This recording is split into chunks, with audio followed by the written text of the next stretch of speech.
Real estate రంగంపై తెలంగాణ ప్రభుత్వం గట్టిగానే దృష్టి పెట్టింది. బిల్డర్ల ప్రయోజనాలను కాపాడుతూనే కస్టమర్ల భద్రత, విలువపైన ప్రత్యేక నిఘా పెట్టింది. తెలంగాణ రాష్ట్రంలో ప్రత్యేకంగా రియల్ ఎస్టేట్ చట్టం అంటూ ఏమీ లేదు. రేరా ఉన్నా అది పేరుకే పరిమితమైంది. దీంతో ఎవరికి తోచినట్లు వారు వ్యాపారం చేసుకుంటున్నారు. ఈ క్రమంలోనే మోసాలు సైతం బయటపడుతున్నాయి. వేలాది మంది జీవితం నాశనమవుతుంది. దీన్ని దృష్టిలో ఉంచుకుని తెలంగాణ ప్రభుత్వం రియల్ ఎస్టేట్ రంగంపై ప్రత్యేక శ్రద్ధ పెట్టింది, నిఘా పెట్టింది. ఈ సమయంలో సంచలన విషయాలు వెలుగులోకొచ్చాయి. తెలంగాణ రాష్ట్ర వ్యాప్తంగా, ముఖ్యంగా హైదరాబాద్ సిటీ చుట్టుపక్కల outer ring road, regional ring road పరిసర ప్రాంతాల్లో 100కు పైగా రియల్ ఎస్టేట్ వ్యాపారులు ప్రీ లాంచ్ ఆఫర్లతో కస్టమర్లను ఆకర్షిస్తున్నారంట. భవిష్యత్తులో ధరలు పెరుగుతాయి, ఇప్పుడే కొనుగోలు చేయండి. వెంచర్ ప్రారంభం తర్వాత 10%, 20% ధరలు పెరుగుతాయి. ఇప్పుడైతే తక్కువ ధరకే వస్తుంది అంటూ బ్రోచర్లతో లక్షల కోట్ల మార్కెట్ను చూపిస్తున్నారంట.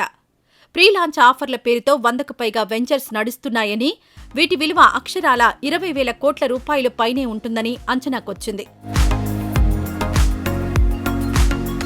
ప్రజలెవరూ నష్టపోకుండా పెట్టుబడిదారుల ప్రయోజనాలను కాపాడే క్రమంలో కట్టుదిట్టమైన నిఘా పెట్టాలనే ఆలోచన చేస్తుంది సీఎం రేవంత్ రెడ్డి సర్కార్.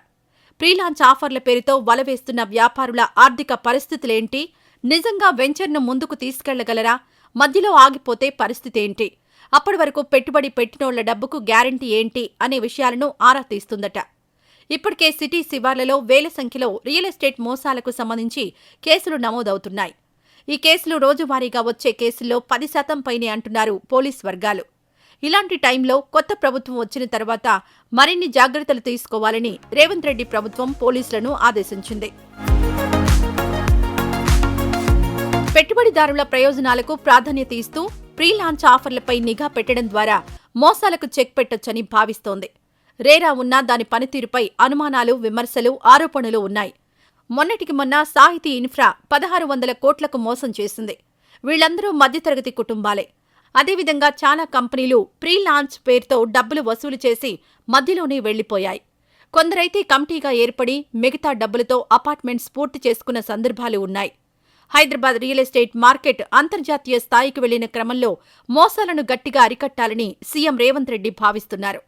ఈ క్రమంలోనే రియల్ ఎస్టేట్ కంపెనీ ఆఫర్లపై నిఘా పెట్టడానికి ప్రత్యేక అధికారుల బృందాలను రంగంలోకి దించుతున్నారు. సో రాబోయే రోజుల్లో రియల్ ఎస్టేట్ మోసాలు ఆగిపోతాయా అంటే 100% చెప్పలేం, కానీ నిఘా గట్టిగా ఉంటే మాత్రం సగానికి సగం తగ్గొచ్చు అంటున్నారు వ్యాపారులు.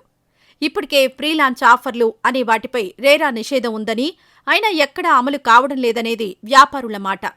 ఇప్పుడు సీఎం రేవంత్ రెడ్డి నిర్ణయంతో ఇకనైనా బ్రేక్ పడుతుందో లేదో చూడాలి.